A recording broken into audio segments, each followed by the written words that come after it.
Takže čau, já jsem Maja a vítám vás u mého prvního videa. První video byly takové fotky, takže první video.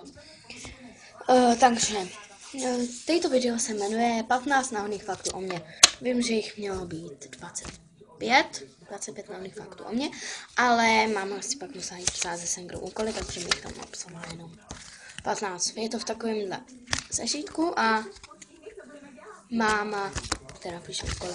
Vůbec nevím, co tam je, tak jdeme na první. Máš psa? Ano, mám 2 psy, Kikinku a Kukyho. Jaký máš nejoblíbenější seriál?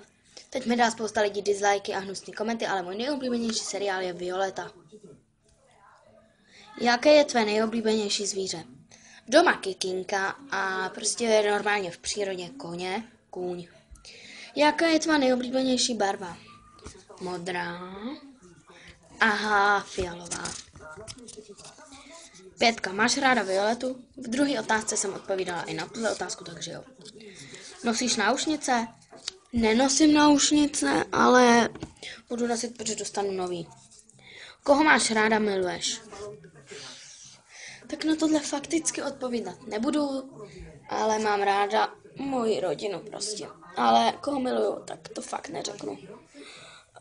Tvá nejkámoška? Nikča Banejová. Tvé známky ve škole, bohužel samý jedničky. Ale je nás strašně málo, co má samý jedničky, fakt, takže. Co tě baví? Tak baví mě koukat na Violetu a víc nevím, prostě. Čeho se bojíš? Lodí, lítání, pavouků. 12. Máš nějaké kroužky? Nechodím na kroužky, vůbec mě to nebaví.